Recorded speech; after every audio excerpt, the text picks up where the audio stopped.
Welcome to the channel students. तो आज की इस वीडियो में हम चैप्टर नंबर 4 में से बहुत ही इंपॉर्टेंट टॉपिक को एक्सप्लेन करने वाले हैं, that is the molecularity of the reaction. इससे पहले हमने ऑर्डर ऑफ रिएक्शन, उसकी कुछ प्रॉब्लम्स, रेट कांस्टेंट वगैरह सारी चीज़ों के बारे में रीड ऑलरेडी कर लिया है। आई होप कि आप लोगों ने पिछली क्लासेस को ज़रूर सुना होगा। तो स्टार्ट करते हैं इस वीडियो को। तो मोलिकुलैरिटी क्या होती है? Molecularity of a reaction is simply the number of the reacting spaces which collide simultaneously to bring about a chemical reaction। मतलब रिएक्शन में सेम टाइम पर एक वक्त पर कितने मॉलिक्यूल्स आपस में कोलाइड करते हैं जिसके साथ के रिएक्शन प्रोसीड होती है, उसको हम बोलते हैं मोलिकुलैरिटी। जैसे कि फॉर एग्जांपल अमोनाइट राइट की डिकम्पोजिशन है, ओनली वन मॉलिक्यूल है, तो ये बन जाएगी यूनिमोलिक्यूलर, यानी कि इसकी मोलिकुलैरिटी बन जाएगी 1। ऐसे ही दो HI के मॉलिक्यूल्स हैं, 2 molecules of the HI react करते हैं आपस में, तो ये बन जाएगी बाईमोलिक्यूलर। ऐसे ही 2 NO और 1 ऑक्सीजन है, तो टोटल कितने हो गए? 3 हो गए, तो इसकी मोलिकुलैरिटी कितनी बन जाएगी? 3 बन जाएगी। क्लियर है? तो इसको हम बोलते हैं मोलिकुलैरिटी, मतलब हमें डायरेक्ट बैलेंस्ड रिएक्शन से मिल जाती है। ठीक है, कोई अलग से इसका कुछ भी नहीं होता फार्मूला वगैरह। यहाँ पर बात क्या है, अब आप लोग खुद सोच कर देखिए, साइमल्टेनियसली मॉलिक्यूल्स ने कोलाइड करना है तो मैक्सिमम 3 मॉलिक्यूल्स कोलाइड कर सकते हैं। अगर हम 4 मॉलिक्यूल्स को साइमल्टेनियसली एक दूसरे के साथ कोलाइड करवाते हैं तो वो पॉसिबल नहीं होता, या उसकी प्रोबेबिलिटी ऑलमोस्ट 0 होती है। तो जिसमें के मोलिकुलैरिटी 3 और 3 से ज़्यादा हो, उन सभी रिएक्शंस की पॉसिबिलिटी काफ़ी लो रहती है। So therefore these reactions are the uncommon, जिनमें 3 और मोर स्पेसिस कोलाइड करती हों साइमल्टेनियसली। ये चीज़ प्रैक्टिकली ही अगर हम लोग सोच कर देखें, so this is very uncommon. ठीक है, तो इसका क्या मतलब है कि क्या ऐसी रिएक्शंस नहीं हो सकती जिसमें यहाँ पर 4 मॉलिक्यूल्स बन जाएं, 5 बन जाएं? हो सकती है, बट एक स्टेप में बिल्कुल नहीं हो सकती। तो जिनमें मोलिकुलैरिटी मोर देन होगी 3, ठीक है, तो वो सभी रिएक्शंस क्या हो जाएंगी? वो सभी रिएक्शंस बन जाएंगी कॉम्प्लेक्स रिएक्शंस, क्योंकि वो सभी रिएक्शंस नंबर ऑफ स्टेप्स में होंगी, मतलब 2 या 2 से ज्यादा स्टेप्स में, डिफरेंट कॉन्सेक्टिव स्टेप्स में वो रिएक्शंस प्रोसीड करेंगी। और ऐसी रिएक्शंस को हम क्या बोलते हैं? कॉम्प्लेक्स रिएक्शंस, जिनकी मोलिकुलैरिटी 3 और मोर हो, because they occur in number of the steps. इतना क्लियर हो गया अभी? ठीक है, तो इनके जो स्टेप्स होते हैं, each step is known as the elementary process. और ये जो पूरी रिप्रेजेंटेशन होगी, इन सभी स्टेप्स के बारे में जानकारी हमें बताई होगी, that is called the mechanism of the reaction, के रिएक्शन कैसे कैसे प्रोसीड हुई है, क्या क्या हुआ है उसमें। ठीक है, तो पहले मैं आपको एक एग्जांपल बताता हूं, फिर हम इसको थोड़ा सा डीप अंडरस्टैंड करते हैं। जैसे ये एक एग्जांपल है, ठीक है, 2H2O2 यहाँ पर in the presence of the iodide ion, यहाँ पर अल्केलाइन मीडियम में रिएक्ट कर रहा है इसके साथ। ठीक है, तो ये भी बीच में और ये भी 2 मॉलिक्यूल्स हैं। ठीक है, तो इससे ये दोनों हमें आंसर्स मिल रहे हैं। तो इसका रेट हमें बताया गया है दिस वन, के H2O2 की पावर भी है 1 और I जो यहाँ पर आयोडाइड आयन्स है उनकी पावर भी 1 है। तो इस रिएक्शन के 2 स्टेप्स हमें सोल्व कर दिए गए हैं कि ये दोनों स्टेप्स हैं, इसके कुछ एविडेंस होते हैं, वो आपको जानकारी यहाँ पर अभी नहीं होगी कि ये स्टेप्स कैसे सोल्व किए गए हैं। अभी आप लोगों ने सिर्फ इस एग्जांपल को याद रखना है कि एक स्टेप पहले ये होता है कि H2O2 with iodide ion react करता है, एक वाटर बनता है और IO नेगेटिव आयन बनता है। ये एक इंटरमीडिएट है जो कि रिएक्शन में बनता है और फ्यूज हो जाता है और एंड में हमें बिल्कुल नहीं मिलता।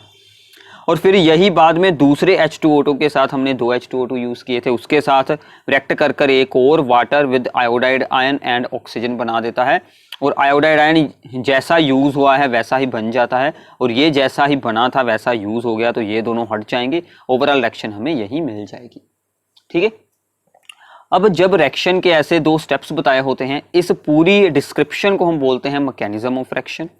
इस रिएक्शन को हम बोलते हैं this is the complex reaction because it occurs in the 2 steps.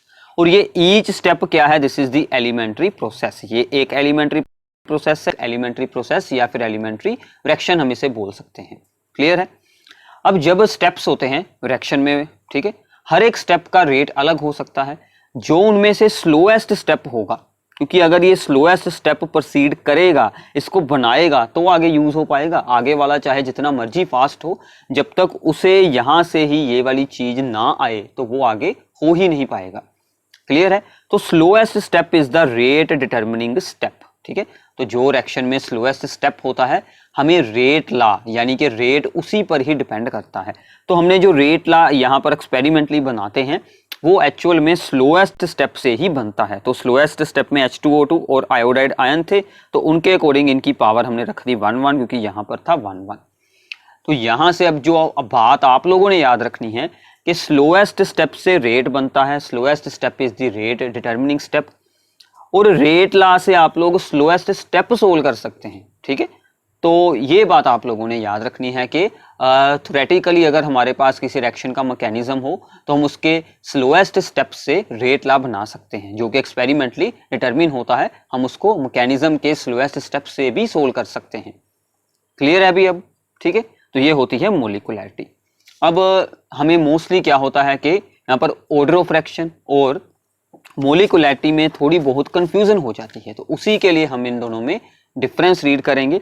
So what is the difference between the molecularity and the order of reaction? तो पहले तो आप इन दोनों की यहाँ पर डेफिनेशंस एक्सप्लेन कर देना, वो मैंने यहाँ से स्किप की है।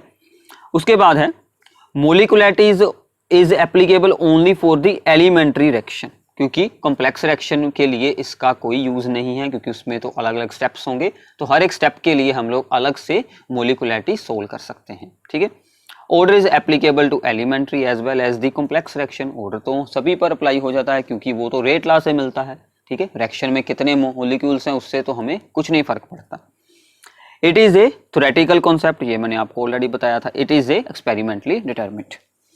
मोलिकुलैरिटी वैल्यूज ओनली क्या हो सकती हैं? 1 2 3 4 5 6 ऐसी सिर्फ वैल्यूज, यानी कि ओनली द नेचुरल नंबर्स जो होते हैं वही हो सकते हैं। जीरो नहीं हो सकती, और नॉन इंटीजर यानी कि फ्रैक्शन में बिल्कुल नहीं हो सकती। ऑर्डर की वैल्यू जीरो भी हो सकती है, फ्रैक्शन में भी हो सकती है, होल नंबर भी हो सकती है, कोई भी हो सकती है। ठीक है, मोलिकुलैरिटी ऑफ स्लोएस्ट स्टेप, जो रिएक्शन में से स्लोएस्ट स्टेप होगा उसकी मोलिकुलैरिटी और ऑर्डर दोनों सेम होते हैं, क्योंकि उसी से ही तो ऑर्डर सोल्व किया जाता है। So for a complex reaction order is given by the slowest step. तो स्लोएस्ट स्टेप हमें मोलिकुलैरिटी जो उसकी होती है वही हमारी ओवरऑल रिएक्शन का यहाँ पर ऑर्डर बन जाता है। तो order is experimentally determined and given for the whole reaction, that is the complex reaction हो चाहे एलिमेंट्री हो, उसके रेट लॉ से हमें मिलता है ऑर्डर ऑफ रिएक्शन। ठीक है, और मोलिकुलैरिटी सिर्फ एलिमेंट्री प्रोसेसेस पर एक्सप्लेन होती है। नंबर ऑफ द मॉलिक्यूल्स को सिर्फ ये रिप्रेजेंट करती है, और इसकी वैल्यू जीरो या फिर नॉन इंटीजर बिल्कुल नहीं हो सकती। क्लियर है अभी?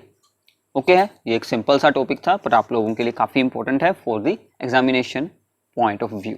ठीक है, तो आगे चलते हैं। इस पर एक दो छोटी छोटी प्रॉब्लम्स मैं आपको एक्सप्लेन करता हूँ, बिल्कुल सिंपल सी है। जैसे ये एक रेट लॉ दिया गया है, a की पावर 1 है, b की पावर है 1/2। तो हमें बताना है कि whether this reaction is elementary और द कॉम्प्लेक्स। ऐसी प्रॉब्लम पिछले कुछ सालों से पेपर में बहुत बार आ रही हैं। तो हमने क्या करना है? हमने सबसे पहले इसका ऑर्डर निकालना है। तो ऑर्डर क्या बनेगा? 1, इसकी पावर है 1, इसकी पावर है हाफ, तो क्या बन जाएगा? 1.5। अब देखिए ऑर्डर तो 1.5 है। अगर हम मान लेते हैं कि ये एक एलिमेंट्री रिएक्शन है, तो एलिमेंट्री के लिए ऑर्डर और दी मोलिकुलैरिटी सेम होती है, तो इसकी मोलिकुलैरिटी भी कितनी होनी चाहिए? 1.5। बट मोलिकुलैरिटी तो कभी इतनी हो नहीं सकती, वो तो सिर्फ 1 2 3 4 5 हो सकती है। ठीक है, तो इसका मतलब क्या है कि यहाँ से हमें क्या मतलब इसके बारे में अंडरस्टैंडिंग होती है। तो मोलिकुलैरिटी तो ये हो नहीं सकती, therefore it is not the elementary. ये एक कॉम्प्लेक्स रिएक्शन होगी, क्योंकि इसकी मोलिकुलैरिटी और ऑर्डर अलग अलग आ रहे हैं। ऑर्डर है फ्रैक्शन में, मोलिकुलैरिटी तो फ्रैक्शन में हो नहीं सकती। मतलब कि ये एक क्या होगी? कॉम्प्लेक्स रिएक्शन होगी, जो कि नंबर ऑफ स्टेप्स में वहां पर अक्कर कर रही होगी। ठीक है, तो therefore it is a complex reaction. तो आप लोगों ने सिर्फ इतना ही बताना था, ये साथ में एक्सप्लेनेशन थी इसकी, वो आप लोगों ने बता देनी है। तो ऐसे आपको 1 और 2 मार्क्स में ये सिंपल प्रॉब्लम दी जाती है एग्जाम्स में। क्लियर है अभी?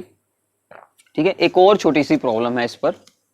इसके बाद हमारी ये एक छोटी सी प्रॉब्लम है कि relation between reaction between NO2 and F2 to give the NO2F takes place by the following mechanism दिया गया है इस बार। ठीक है, ये 2 स्टेप्स हो रहे हैं, एक है स्लो स्टेप, एक है फास्ट स्टेप। हमें रेट एक्सप्रेस बनाना है और ऑर्डर निकालना है। तो मैंने आपको बहुत बार इसी वीडियो में रिपीट किया, रेट ऑफ फ्रैक्शन कहाँ से मिलता है? स्लोएस्ट स्टेप से। तो स्लोएस्ट स्टेप यहाँ पर कौन सा है? This is the slowest step.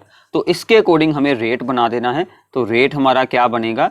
Rate constant k into NO2 के आगे क्या है? 1 है, तो उसकी पावर भी हम रख देंगे 1, और F2 है, इसके भी आगे है 1, तो इसकी भी पावर रख देंगे 1। सिंपल है, बन गया अभी rate law from the slowest step, because slowest step is the rate determining step. और ऑर्डर क्या बन जाएगा? अब यहाँ से दोनों की पावर है 1, तो 1 + 1 आपके लिए बन जाएगा 2 ऑर्डर। तो ये भी प्रॉब्लम्स एग्जाम में बहुत बार पूछी जाती हैं। कितनी इजी प्रॉब्लम है। आई थिंक ये चैप्टर आपका सबसे ईजीएस्ट होगा जो इस बार के सिलेबस का। ठीक है, तो आई होप कि ये टॉपिक्स आपको अच्छे से अंडरस्टैंड हो गए होंगे। इससे अगली वीडियो में बहुत ही इंपॉर्टेंट टॉपिक्स हैं, that is the integrated rate law equations. हम इंटेग्रल का यूज़ करेंगे और उसके साथ कुछ एक्सप्रेशंस को सोल्व करेंगे, बाद में उन पर बेस्ड कुछ न्यूमेरिकल प्रॉब्लम्स वगैरह सोल्व करेंगे। तो आई होप कि आप लोगों को ये सभी टॉपिक्स अच्छे से अंडरस्टैंड हो रहे हैं। चैनल को सब्सक्राइब कर देना और वीडियोज़ को अपने सभी फ्रेंड्स के साथ शेयर ज़रूर करना। Thanks for watching this video.